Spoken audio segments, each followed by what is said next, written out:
திருச்சிற்றம்பலம். தொல்லை இரும் பிறவி சூழ்ந்தலை நீக்கி அல்லல் அறுத்தானந்தமாக்கியதே எல்லை மறுவா நெறியளிக்கும் ஆதவூரெங்கோன் திருவாசகம் எனுந்தேன். திருச்சிற்றம்பலம். நாம் திருவாசகத்தின் 4வது பாடலான போற்றி திரு அகவலின் பொருளை பார்த்து கொண்டிருக்கிறோம். அதன் விளக்கத்தை பார்த்து கொண்டிருக்கிறோம். சென்ற வாரம் வீடியோவில் வரை 47 வரிகளுக்கான விளக்கத்தை பார்த்து முடித்துள்ளோம். மேலும் பல வரிகளுக்கான விளக்கத்தை இன்றைய வீடியோவில் காண்போம். சென்ற சில வரிகளில் மாணிக்கவாசகர் அடிகளார் கூறினார், ஒரு மனிதன் சிவனை அடைவதற்கு பல தடைகள் இருக்கின்றன என்று. பலவிதமான மாயா சக்திகள் அவனை அந்த சிவனிடம் நெருங்க விடாமல் தடுக்குமா. பல மாயா சக்திகள், அழகிய மாதர் என்னும் மாயா சக்தி, கல்வி, செல்வம். சிலர் சுற்றார் எல்லாம் சேர்ந்து கொண்டு நாத்திகம் பேசுவார்கள், இது ஒரு மாயா சக்தி. இவ்வாறாக 6 கோடி மாயா சக்திகள், சிவன் பகவான் என்பவர் ஒருவரே உண்டு, அவரை நாம் சரணடைய வேண்டும் என்று அறிவதற்கே இத்தனை மாயா சக்திகள் இருக்கின்றனவாம். இதில் எல்லாம் இருந்து பிழைத்துதான் ஒரு ஜீவன் அந்த ஈசனை அடைய வேண்டும் என்று கூறினான். இன்னும் சில வரிகளிலும் பல விதமான மாயா சக்திகளை பற்றி அடிகளார் கூறுகிறார். அதை நாம் கவனிப்போம்.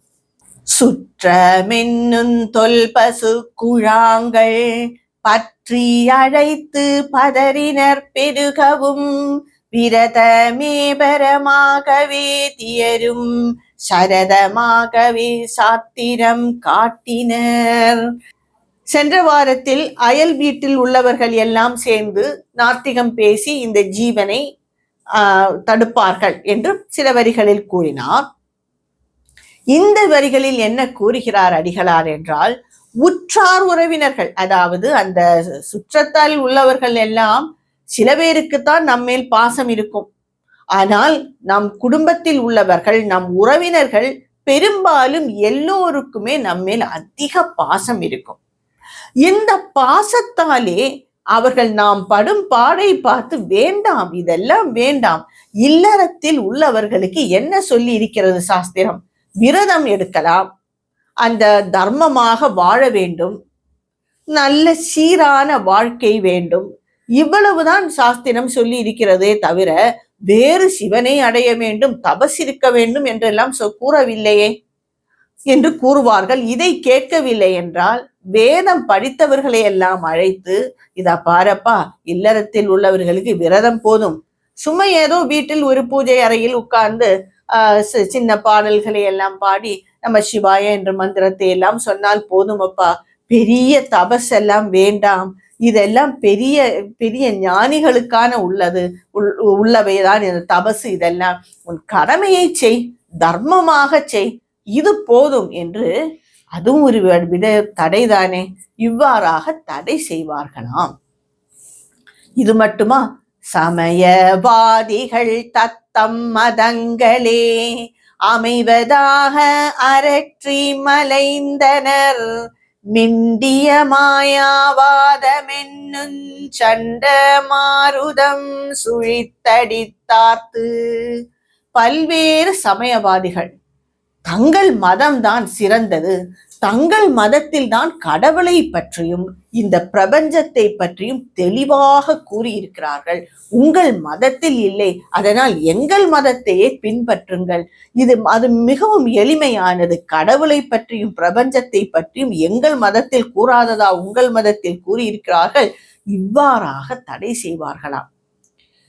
இந்த அத்வைத தத்துவங்களே இந்த உலகம் தோன்றிய சமயத்தில் இருந்து இருக்கின்றன. ஆனால் அதை சரியாக புரிந்து கொள்ளாமலும் அதை அடித்து தாழ்த்துவதற்குமாக பல மதங்கள் பின்வந்தது. முக்கியமாக அதை தவறாக புரிந்து கொண்டு பல பேர் பலவிதமாக பிரச்சாரம் செய்தார்கள். இதனால் ஒரு காலகட்டத்தில் இந்த அத்வைதம் என்பதே அழிந்து போகும் ஒரு நிலை வந்து விட்டது. சத்தியம் என்பதுதான் உண்மை, அதுதான் உள்ளது. அந்த சத்தியத்தை தவிர வேறு ஒன்றும் இல்லை என்று அத்வைதம் கூறுகிறது. ஆனால் பல மதங்கள் அந்த சத்தியம் என்றால் என்ன என்று குழப்பிக் கொண்டார்கள். இதையே பிரச்சாரம் செய்து பல பேர் அதை பின்தொடர்ந்தார்கள். அந்த சமயத்தில் தான் ஆதிசங்கராச்சாரியார் ஜனனம் எடுத்து அத்வைதம் என்றால் என்ன, மீதி காண்பது எல்லாம் மாயை, ஈசனின் ஒரு விளையாட்டு, அவ்வளவுதான். ஈசன் என்பவன் எங்கும் நிறைந்திருக்கும் ஒரு பேராற்றல். அவன் நம்முள்ளும் இருக்கிறான், அடுத்தவர் உள்ளத்திலும் இருக்கிறான், எங்கும் நிறைந்திருக்கிறான். அவனை தவிர வேறு இங்கு ஒன்றுமே இல்லை. காண்பதெல்லாம் வெறும் மாயை, இன்று இருக்கும் நாளை அழிந்து போகும் என்பதை தெளிவாக எடுத்து உரைத்தார். இந்த கருத்தையே அவர் பல இடங்களுக்கு சென்று பரப்பினார். சிவன் அடியார்களும் அவ்வாறேதான்.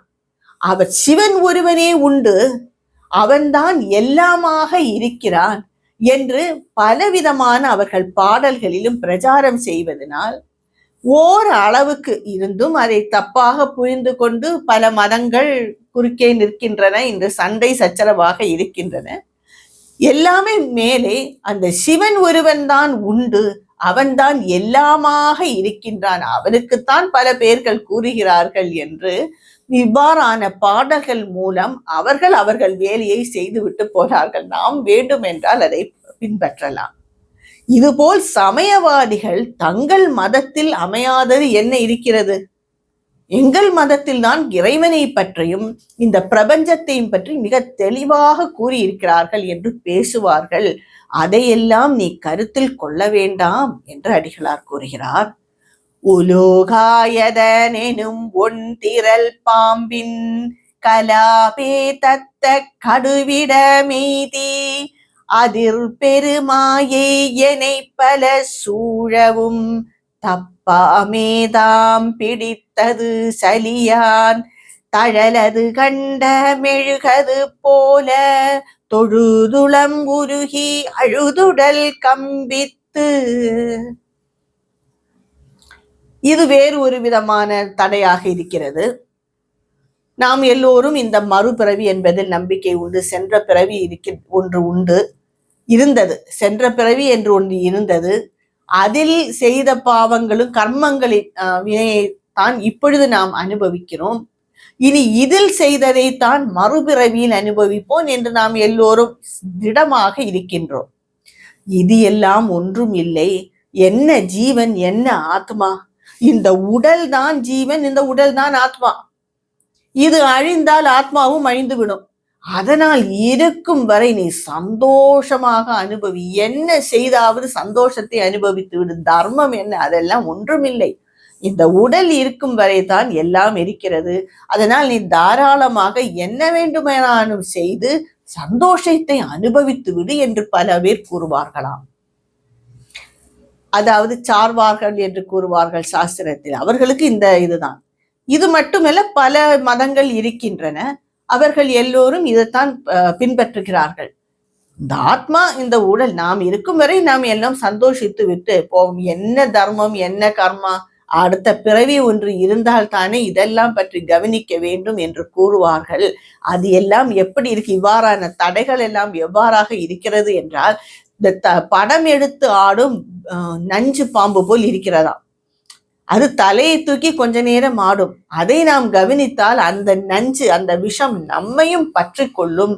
அதனால் இதில் இருந்தெல்லாம் தப்பாமே தப்பித்து ஆத்ம சாதகன், அவன் ஆத்மாதான் அந்த சிவன்.